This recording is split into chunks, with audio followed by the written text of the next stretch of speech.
नमस्कार दोस्तों, मेरा नाम है विमल सिंह। बालाजी स्टडी अड्डा में आपका स्वागत है। सुपर टेट का प्रैक्टिस सेट नंबर 2 जैसे कि हम देख रहे हैं, जस्ट इससे पहले वाले जो प्रश्न थे जिसमें हमने इंग्लिश के प्रश्न, संस्कृत के प्रश्न और साइंस के प्रश्न देखे थे, पिछला वाला वीडियो आपको साइड में आई बटन में मिल जाएगा। आज हम देखेंगे उसके आगे के जो है वो 30 प्रश्न, जिसमें हम सबसे पहले 10 प्रश्न देखेंगे पर्यावरण और सामाजिक अध्ययन के, उसके बाद 10 प्रश्न देखेंगे शिक्षण कौशल के और उसके बाद 10 प्रश्न देखेंगे बाल मनोविज्ञान के। तो ये प्रश्न आपके सुपर टेट के सिलेबस के आधार पर हम करा रहे हैं, परंतु ये सभी प्रश्न यूपी टेट 2021 के लिए भी इंपॉर्टेंट हैं, तो दोनों की ही प्रिपरेशन एक साथ आपकी हो जाएगी। तो चलिए शुरू करते हैं प्रश्न नंबर 71 से। प्रश्न आपका कह रहा है 2018 अंतरराष्ट्रीय वन दिवस का विषय जो है वो क्या था। हालांकि यदि आपसे पूछा अब जाएगा तो 2020 का पूछा जाएगा, पर यहां पर 2018 पूछा गया है तो हम 2018 भी जानेंगे, 20 भी जानेंगे, सारी जानकारी जानेंगे। तो चार ऑप्शन में से कौन सा सही होगा? आंसर की बात करते हैं तो आपका ऑप्शन सी वाला वन और स्थायी शहर जो है आपका बिल्कुल सही हो जाएगा। दूसरा यहां से प्रश्न ये उठता है कि अंतरराष्ट्रीय वन दिवस मनाया कब जाता है, तो यह प्रश्न आपको पता होना चाहिए कब मनाया जाता है। तो आप क्या कहेंगे? 21 मार्च को जो है ये मनाया जाता है। प्रतिवर्ष 21 मार्च को अंतरराष्ट्रीय, मई नहीं है मार्च है, ध्यान रखिएगा, मैंने शॉर्ट में केवल एम लिखा है। 21 मार्च को अंतरराष्ट्रीय वन दिवस के रूप में मनाया जाता है। यदि बात करें इसकी स्थापना तो संयुक्त राष्ट्र महासभा ने 28 नवंबर 2012 आप जानते हैं 2012 पर एक मूवी भी शायद बनी है, उसे थोड़ा सा जोड़ के याद रख सकते हैं।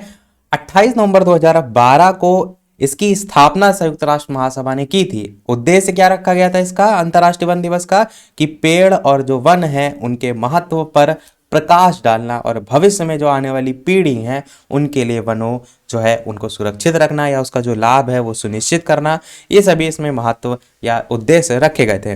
पहली बार कब मनाया गया था? तो 21 मार्च को मनाया जाता है। 2012 में संगठन हो गया तो एक साल बाद ही, यानी कि जो अगला 21 मार्च आया, यानी 21 मार्च 2013 को ये पहली बार जो है वो मनाया गया था। चीजें आपको एक दूसरे से जोड़ के याद रखने में आसानी रहेगी। फिर जो सबसे इंपॉर्टेंट है वो ये कि जो सन 2020 में आपका 21 मार्च आया था, इस वर्ष थीम जो है वो क्या रही थी? तो आप क्या कहेंगे? वन व शिक्षा। वन व शिक्षा, ये 2020 अंतरराष्ट्रीय वन दिवस की थीम रही थी। देखते हैं हमारा अगला प्रश्न 72। ये जो प्रश्न चल रहे हैं आपके पर्यावरण और सामाजिक अध्ययन के जो है वो चल रहे हैं। प्रश्न कह रहा है कि एक स्थान की जो सही अक्षांशीय स्थिति हो सकती है वह इनमें से है। चार ऑप्शन में बताना है। 91 डिग्री उत्तर, 45 डिग्री पूर्व, 45 डिग्री दक्षिण या 91 डिग्री पश्चिम। तो ऑप्शन ABCD में से चलिए बात करते हैं आंसर की। तो बिल्कुल आपका ऑप्शन सी वाला 45 डिग्री दक्षिण जो है वो सही हो जाएगा। और ऊपर वाले प्रश्न का मैंने आंसर बता दिया था, सी वाला होगा। मैंने 2020 वाला तो बताया पर 2018 वाला भी बता दिया था। 72 आपका हो जाएगा ये वाला ऑप्शन। 73 की बात करते हैं कि भूस्थैतिक स्थिति क्या है, कि जब पृथ्वी सूर्य के चारों ओर घूमना बंद कर देगी, इस स्थिति को कहते हैं। या जब कोई पदार्थ चंद्रमा और पृथ्वी के बीच में स्थित होता है, इसको कहते हैं। या फिर जब कोई पदार्थ पृथ्वी के चारों ओर पृथ्वी की गति के समानुपाती उस गति से चलता है कि वह पृथ्वी पर स्थित किसी स्थान से निश्चित दूरी पर होता है, इसको कहते हैं। या जब पदार्थ पृथ्वी से एक निश्चित दूरी पर होता है। बताना आपको क्या है, भूस्थैतिक स्थिति क्या है। बात करते हैं आंसर की, तो आपका ऑप्शन सी वाला बिल्कुल सही हो जाएगा, कि जब कोई पदार्थ पृथ्वी के चारों ओर पृथ्वी की गति के समानुपाती उस गति से चलता है कि वह पृथ्वी पर स्थित किसी स्थान से निश्चित दूरी पर होता है, इसे हम भूस्थैतिक स्थिति कहते हैं। मैंने पूरा पढ़ के इसलिए बता दिया ताकि आपको याद हो जाए। 74 प्रश्न कह रहा है कि भारत सरकार ने आपदा प्रबंधन एक्ट कब लागू किया। इंपॉर्टेंट क्वेश्चन है, क्योंकि हाल ही में जैसे कोरोना जैसी एक आपदा ही आप उसको समझ सकते हैं, महामारी है, तो इस टाइप के प्रश्न पूछे जाने के चांसेस रहते हैं। 23 दिसंबर 2005, 3 दिसंबर 2004, 23 दिसंबर 2006 या 23 सितंबर 2005। बताना है भारत सरकार ने आपदा प्रबंधन एक्ट जो है वो कब लागू किया। आंसर की बात करते हैं ऑप्शन ABCD में से। तो आंसर की बात करते हैं ऑप्शन ABCD में से। पहला आपका ऑप्शन 23 दिसंबर 2005, बिल्कुल आपका जो है वो सही हो जाएगा। यहां पर पूछा गया है प्रबंधन एक्ट कब लागू हुआ, ध्यान से समझिए। अधिनियम की बात की जा रही है, तब आप 2005 के साथ जाएंगे, 23 दिसंबर 2005 के जाएंगे, पर औपचारिक रूप से इसका जो गठन है वो इसके एक साल बाद लगभग 27 सितंबर का महीना था, 27 सितंबर सन 2006, इसमें औपचारिक रूप से इसका गठन हुआ। तो एक्ट पूछा जाए तो आपको ए वाले ऑप्शन के साथ जाना है, औपचारिक रूप से गठन पूछा जाए तो ये आपका हो जाएगा।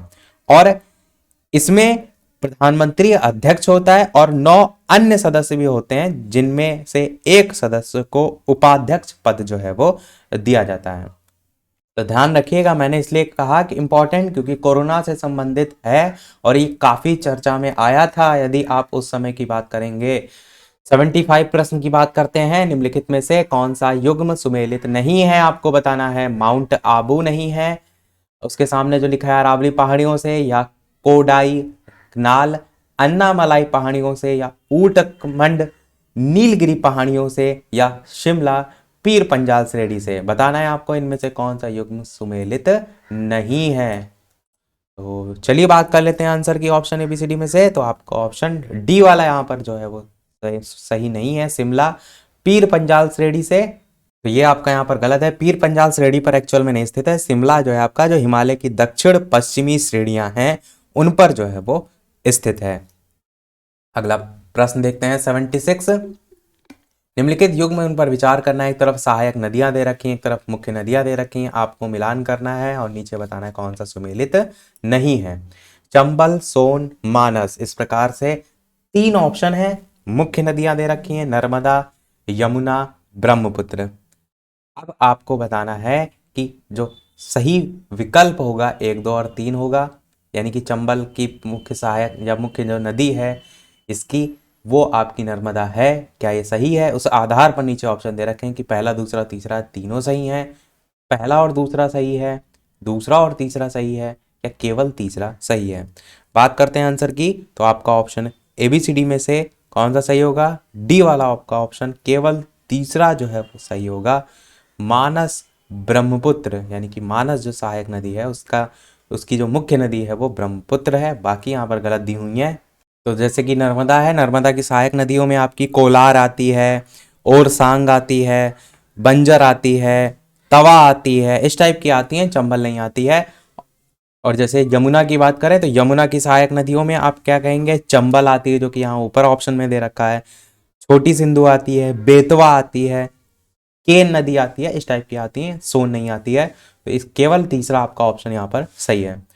77 प्रश्न कह रहा है कि एक विमान 30 डिग्री उत्तर अक्षांश 50 डिग्री पूर्वी देशांतर से उड़ान भरता है और पृथ्वी पर विपरीत सिरे पर नीचे उतरता है, वह कहां उतरेगा? ये यहां पर पूछा गया है। तो 4 ऑप्शन अलग अलग दे रखे हैं, 30 डिग्री उत्तरी अक्षांश, 50 डिग्री पश्चिमी देशांतर, इस टाइप से एबीसीडी करके 4 ऑप्शन यहाँ पर हैं। तो ऑप्शन एबीसीडी में से बात करते हैं आंसर की। तो आंसर की बात करने से पहले एक चीज आप सभी को मालूम है कि कोई एक गोलार्ध है, उससे दूसरे में हवाई जहाज से अगर आप जा रहे हैं, विमान से जा रहे हैं, तो उसके लिए ध्रुवों से होकर गुजरना पड़ता है। तो अगर आप 30 डिग्री उत्तरी अक्षांश जो कि प्रश्न में पूछा गया है इससे होकर उड़ान भरेंगे और साथ ही 50 डिग्री पूर्वी देशांतर से उड़ान भरेंगे, तो 30 डिग्री उत्तरी अक्षांश से जब आप पहुंचेंगे तो 30 डिग्री दक्षिणी अक्षांश में पहुंच जाएंगे, क्योंकि बात कर रहा है यहाँ पर विपरीत सिरे पर पहुंच रहा है। सेम यहाँ पर भी ये पूर्वी है तो आपका पश्चिमी हो जाएगा, यानी कि 50 डिग्री पश्चिमी देशांतर पर। बी वाला आपका ऑप्शन यहाँ पर जो है वो सही हो जाएगा। और आपको मालूम है ये प्रश्न 2 बार अब तक आ चुका है। एक बार आपका आईएएस जो परीक्षा होती है इसके प्री में आ चुका है, और साथ ही साथ यही प्रश्न आपका झारखंड पीसीएस में भी जो है वो पूछा जा चुका है। देखिए प्रश्न की मैंने पहले भी कहे हैं, आपको ज्यादा से ज्यादा प्रैक्टिस करने हैं, क्योंकि इधर के उधर प्रश्न क्या होते हैं, एज इट इज उठाकर ही पूछ ले आते हैं। किसी ने एक बार कमेंट भी किया था कि गिने चुने लगभग वही 10-20 हजार प्रश्न होते हैं जो हर पेपर में आपको घूम फिर के देखने को मिलते हैं। अगर कोई अच्छे से वो सारी चीजें रट ले तो आसानी से पेपर जो है वो कर सकता है। इस टाइप के जो जीएस वाले प्रश्न आते हैं। अगला प्रश्न देखते हैं 78। निम्न में से किसने कहा था अच्छा शासन स्वशासन का स्थानापन्न नहीं है? लोकमान्य तिलक जी ने कहा था, स्वामी दयानंद जी ने कहा था, स्वामी विवेकानंद जी ने कहा था, या रविंद्रनाथ टैगोर जी ने कहा था? तो बताना है आपको ऑप्शन एबीसीडी में से कौन सा जो है वो सही होगा। किसने कहा था कि अच्छा जो शासन है वो स्वशासन का स्थानापन्न नहीं है? तो कौन सा सही होगा ऑप्शन एबीसीडी में से? बात करते हैं आंसर की। तो स्वामी दयानंद जी आपका बिल्कुल सही हो जाएगा। स्वामी दयानंद को दया आ गई क्या देखकर? अच्छा शासन देखकर। तो उन्होंने कहा कि स्वशासन से इसका कोई लेना देना नहीं है, इसका बराबरी नहीं कोई, इस टाइप से थोड़ा सा आप ट्रिक से जोड़ सकते हैं दयानंद में दया से। 79 प्रश्न कह रहा है कि विश्व की सबसे ऊंची सड़क कौन है? मनाली लेह मार्ग, कोलकाता चेन्नई मार्ग, शेरशाह सूरी मार्ग, जालंधर उरी मार्ग। बताना है आपको कौन सा सही होगा। तो ऑप्शन एबीसीडी में से कौन सा सही होगा? बात करते हैं आंसर की। तो आपका ऑप्शन यहाँ पर पहला वाला ही बिल्कुल सही हो जाएगा। मनाली लेह मार्ग जो है वो विश्व की सबसे ऊंची सड़क है। भारत नहीं पूछा गया, देखिए ध्यान दीजिए, विश्व पूछा गया है। और कई बार क्या होता है यही प्रश्न में मनाली लेह मार्ग ना ऑप्शन दे करके लद्दाख भी आपको देखने को मिलता है। तो ऑप्शन के अकॉर्डिंग लद्दाख ना दे करके लद्दाख क्षेत्र लिखा देखने को मिल सकता है। तो वो आपको ऑप्शन के अकॉर्डिंग जो है वो टिक करना है। अगला और लास्ट प्रश्न देखते हैं आपका, उसके बाद हम देखेंगे हमारा नेक्स्ट पोर्शन जो कि आपका होगा शिक्षण कौशल का। तो 80 प्रश्न है आपका लास्ट, कि भारत में पंचायती राज प्रतिनिधित्व करता है शक्तियों का विकेंद्रीकरण, लोगों की हिस्सेदारी, सामुदायिक विकास, या सभी? तो बताना है भारत में पंचायती राज किसका प्रतिनिधित्व करता है। बेहतरीन प्रश्न है। आंसर की बात करते हैं ऑप्शन एबीसीडी में से। तो आप कहेंगे शक्तियों का विकेंद्रीकरण का कार्य ये करता है। लोगों की हिस्सेदारी भी पंचायती राज में जो है आएगी। तो जब दो सही है तो सामुदायिक विकास तो होगा ही। उपरोक्त सभी यहां पर आंसर आपका हो जाएगा। अब देखते हैं 81 से प्रश्न आपके शिक्षण कौशल के। प्रश्न आपका 81 है कि कक्षा 1 से लेकर कक्षा 8 तक की जो शिक्षा है उसको क्या कहा जा सकता है? प्राथमिक शिक्षा कहेंगे आप, माध्यमिक शिक्षा कहेंगे, उच्च शिक्षा कहेंगे, या प्रौढ़ शिक्षा कहेंगे? कितना आसान सा प्रश्न पूछा गया है और इसमें भी कंफ्यूज करने वाले ऑप्शन दिए गए हैं। आशा करते हैं किसी का गलत नहीं होगा। वीडियो पसंद आ रहा हो तो सभी लोग वीडियो को लाइक अभी तक कर चुके होंगे, पर जिन्होंने अभी तक लाइक नहीं किया है वीडियो को लाइक और शेयर करते रहिए। मुझे भी मोटिवेशन मिलता रहे, मैं आपके लिए इसी प्रकार अच्छे अच्छे प्रैक्टिस सेट और अच्छी अच्छी चीजें जो है वो प्रोवाइड कराता रहूं। तो आंसर की बात करते हैं, कक्षा 1 से लेकर कक्षा 8 तक की शिक्षा को क्या कहा जा सकता है? तो आप क्या कहेंगे? प्राथमिक शिक्षा जो है इसे हम कहते हैं। और कंफ्यूज ना होइएगा कि आप सोचिए प्राथमिक शिक्षा कक्षा 1 से 5 प्राइमरी को लेकर। प्राथमिक शिक्षा आपकी कक्षा 1 से 8 तक पूरी कवर होगी। ऑप्शन के अकॉर्डिंग आपको टिक करना है। माध्यमिक शिक्षा उसके ऊपर जाएगी और उच्च शिक्षा तो आप जानते ही हैं। 82 प्रश्न कह रहा है कि अध्यापक का दायित्व सिर्फ कक्षा में पढ़ाना और छात्रों को परीक्षा के लिए तैयार करना मात्र ही नहीं है, और भी अन्य है। छात्रों के चरित्र का विकास करना होता है? आप कहेंगे बिल्कुल होता है। छात्रों के कार्यों का मूल्यांकन करना होता है? आप कहेंगे बिल्कुल होता है। छात्रों को कुशल नागरिक बनाना होता है? आप कहेंगे बिल्कुल। तो आपका आंसर उपयुक्त सभी जो है वो बिल्कुल सही हो जाएगा। 83 प्रश्न देखते हैं कि किससे प्रबंध और प्रशासन का कार्य अत्यंत जो है वो सरल और सुगम जो है वो हो जाता है? चार ऑप्शन है, कुशल और प्रभावी प्रशासन से हो जाता है, या कुल योग्य अध्यापकों से हो जाता है, या दोनों से हो जाता है, या अलग अलग अधिगमों से होता है। तो अलग अलग अधिगम से तो नहीं होता है, इन दोनों से होता है। आंसर साधारण सा सिंपल सा आपको दिख रहा है, ए और बी दोनों आपका सही हो जाएगा। 84 प्रश्न कह रहा है कि किसकी संकल्पना बालकों को प्रारंभ से ही संकीर्ण संज्ञानात्मक आधार पर वर्गीकृत करके उनकी जो प्रतिभा है और क्षमताएं हैं उनकी विविधता को क्षति पहुंचाने वाली शैक्षिक प्रणाली के विरुद्ध एक प्रतिक्रिया के रूप में विकसित हुई है? बेहतरीन तरीके से प्रश्न को घुमाया गया है। और शिक्षक, बालक, समावेशन या मापन, चार ऑप्शन दे रखे हैं। बताना है आपको कौन सा सही होगा। तो बात करते हैं चलिए फिर आंसर की ऑप्शन एबीसीडी में से। तो बिल्कुल आपका ऑप्शन यहां पर जो बात की जा रही है वो बात की जा रही है समावेशन की। तो सी वाला आपका ऑप्शन बिल्कुल सही हो जाएगा। अगला प्रश्न 85 कह रहा है कि सतत और व्यापक मूल्यांकन में निम्नलिखित में से किसका समावेशन या किसका जो मूल्यांकन है वो नहीं किया जाना चाहिए? बताइए सतत और व्यापक मूल्यांकन में किसका नहीं किया जाना चाहिए। पहला ऑप्शन कह रहा है छात्रों के जो विभिन्न विषय क्षेत्र हैं उनके कौशल का नहीं किया जाना चाहिए। छात्रों की जो सामाजिक आर्थिक स्थिति है उसका नहीं किया जाना चाहिए। छात्रों के व्यक्तिक कौशल, उनका क्या इंटरेस्ट है, उनकी किस में रुचि है, उनकी क्या अभिवृत्ति है, उसमें नहीं किया जाना चाहिए, या इनमें से कोई नहीं। अब देखिए, आप जानते हैं कि उनकी रुचि कौशल इन सब का तो किया जाता है, तो सी ऑप्शन तो आपका बिल्कुल भी सही नहीं होगा। यहाँ पर लिखा है ना मूल्यांकन नहीं किया जाना चाहिए, तो इसका तो मूल्यांकन किया जाना चाहिए। डी ऑप्शन भी नहीं होगा, ए और बी में छाट लीजिए।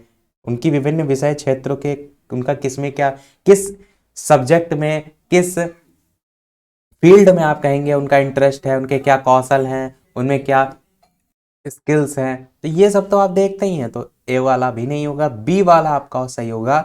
छात्रों की जो सामाजिक आर्थिक स्थिति है उसका मूल्यांकन सतत व्यापक मूल्यांकन में नहीं करना चाहिए। ये नहीं देखना चाहिए कि ये बच्चा गरीब है, ये कौन सी स्थिति में रह रहा है, उसको समान रूप से जो शिक्षा है वो प्रदान करनी चाहिए।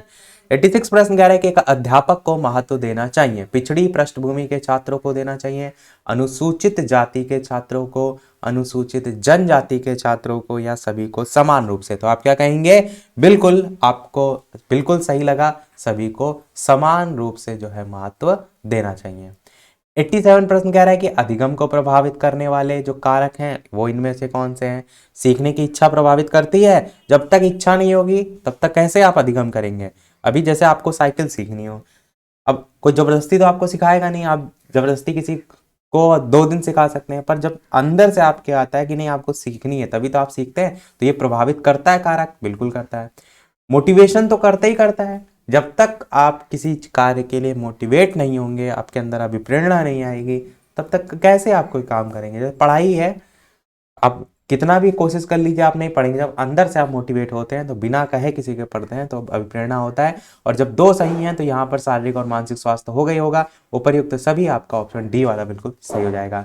88 प्रश्न कह रहा है कि सीखने से जो संबद्ध प्रतिक्रिया सिद्धांत है उसमें पावलोव ने प्रयोग किया था। तो 4 ऑप्शन, बिल्ली, कुत्ता, बंदर, चूहा, बताना है आपको कौन सा इनमें से सही होगा। ऑप्शन एबीसीडी में से संबद्ध प्रतिक्रिया सिद्धांत पूछा गया है और साथ ही साथ पावलाव जो है वो पूछा गया है। और मैंने आपको बताया था इसको याद करने का तरीका कि पावलाव में देखिए क्या आ रहा है, पा आ रहा है, ला आ रहा है, पालना आ रहा है, और पालने के लिए आप क्या पालते हैं, अधिकतर कुत्ते बिल्ली पालते हैं, पर मोस्ट क्या पालते हैं, तो कुत्ता ही पालते हैं। कुत्ते से ही आपको पावलाव को जोड़ के बताया था, ये भी एक तरीका बताया था। दूसरा एक तरीका ये भी बताया था मैंने कि जो यहाँ पर पाव लिखा हुआ है, पाव आप देखे होंगे कभी, आपके यहाँ आपने कुत्ता पाला हो या किसी के यहाँ पाला हो, तो देखिए वो जैसे ही आपके पास आता है तो आपके पैर जो है उसके चाटने लगता है, तो उससे भी थोड़ा सा जोड़ के याद रख सकते हैं। वैसे ये सारी चीजें बहुत सिंपल हैं, जिनको नहीं आता है उनके लिए केवल ट्रिक है, बाकी ये सब बहुत ही सिंपल है। कि पावलाव तो आप जानते हैं उन्होंने कुत्ते पर पूरा प्रयोग किया था, वो तो एकदम आपका रटा होना चाहिए। सृजनात्मकता के प्रवाह तत्व के कितने अंग हैं, 5, 8, 4, 7, 4 ऑप्शन बताना है कौन सा सही होगा। सृजनात्मकता के प्रवाह तत्व के अंग, तो बात करते हैं आंसर की ऑप्शन एबीसीडी में से, तो आपका ऑप्शन सी वाला 4 जो है वो बिल्कुल सही हो जाएगा। वैसे देखिए सृजनात्मकता के तत्व कौन से होते हैं उस पर बेस ज्यादा प्रश्न पूछा जाता है। जैसे कि यहाँ पर प्रवाह तत्व लिखा हुआ है, ऐसे ही आपका विविधता भी होता है, इसी प्रकार मौलिकता होता है, इसी प्रकार विस्तारण होता है। एक बार प्रश्न पूछा भी गया था कि निम्नलिखित में से कौन से समूह जो है सृजनात्मकता के तत्वों के संबंध में सही है, और वहां पर अलग अलग ऑप्शन दे रखे थे, यही 4-4 करके वो आपको छांटना था। तो इस टाइप के प्रश्न आते हैं। लास्ट प्रश्न देखते हैं आपका 90 नंबर और 91 वाले से प्रश्न आपके स्टार्ट होंगे बाल मनोविज्ञान के।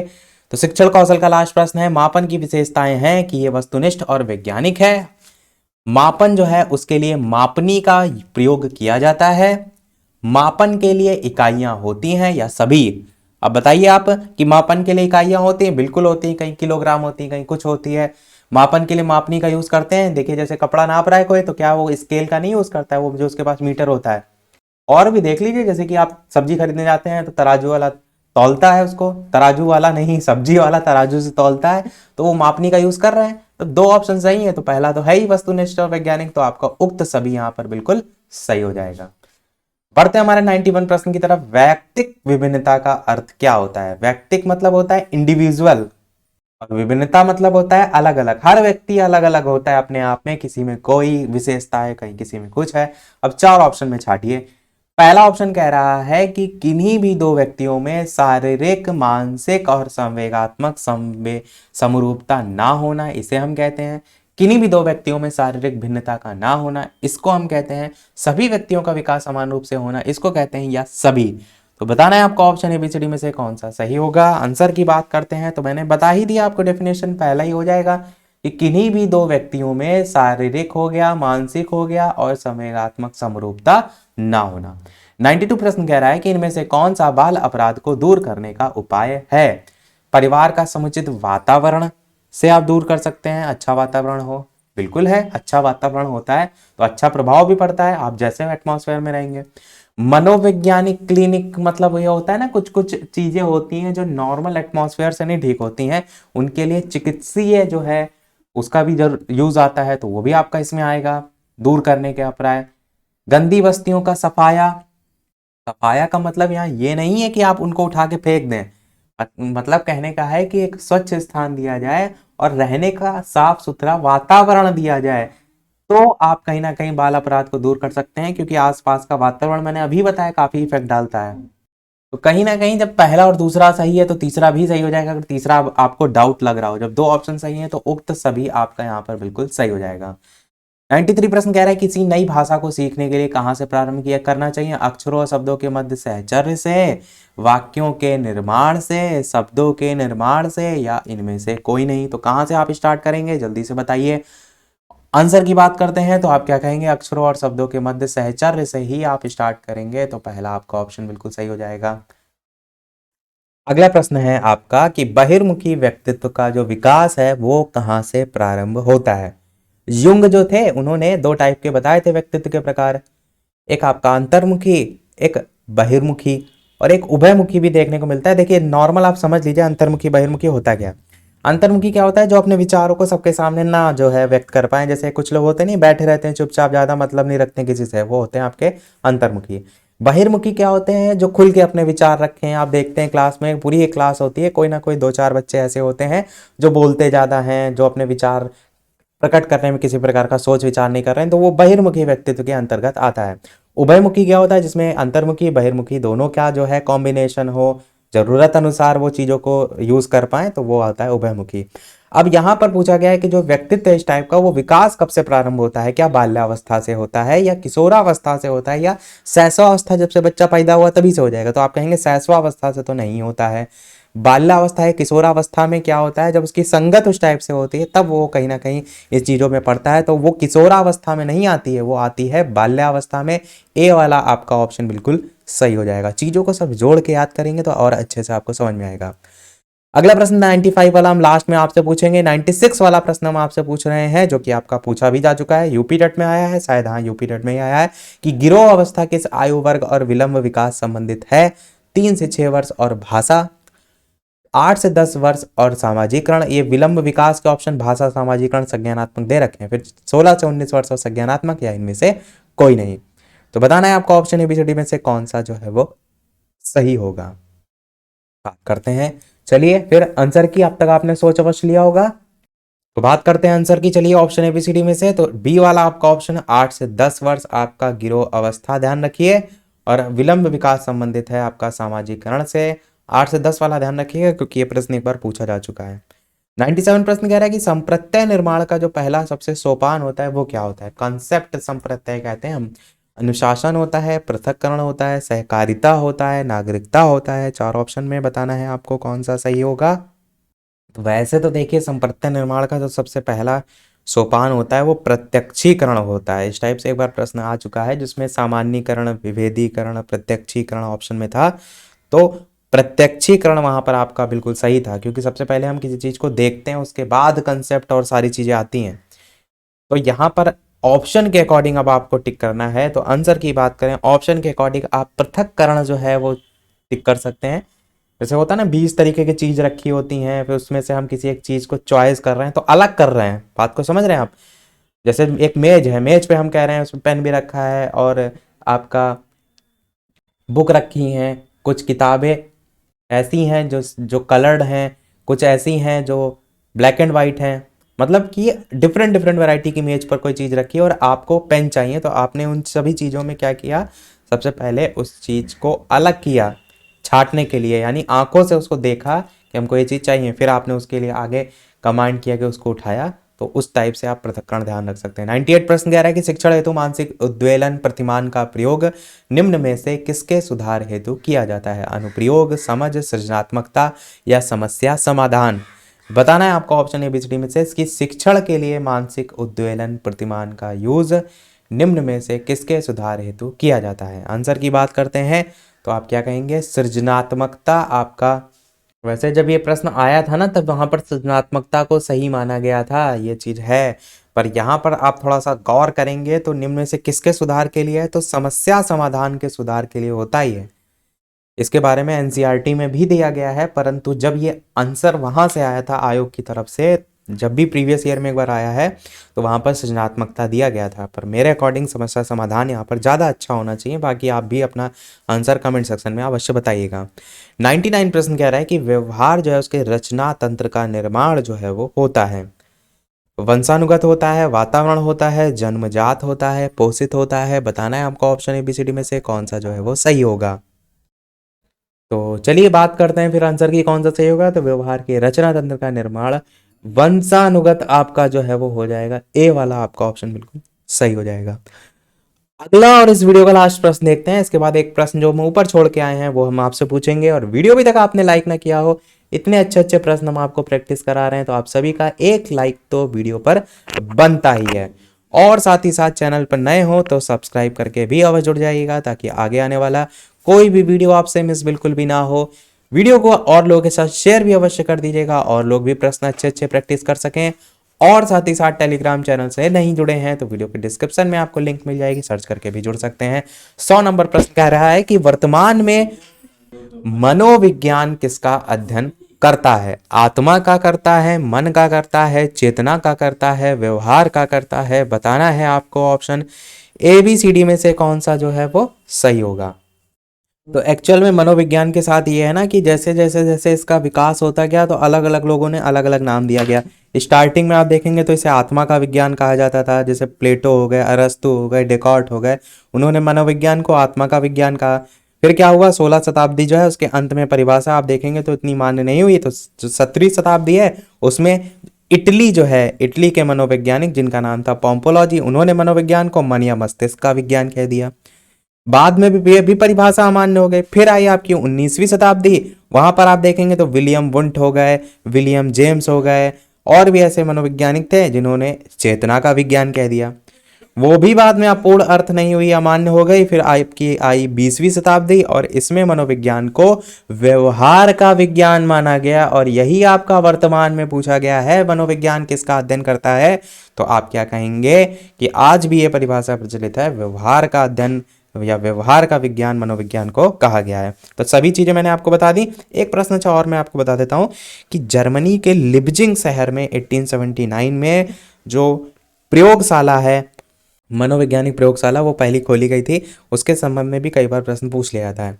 तो सभी प्रश्न हमारे समाप्त हुए। आप पूछते हैं हम वो प्रश्न, जैसे कि सभी वीडियो में हम आपसे एक ना एक प्रश्न पूछते हैं। तो 95 वाला प्रश्न हम आपसे पूछ रहे हैं कि मानसिक आयु का जो प्रत्यय है वो किसने दिया था?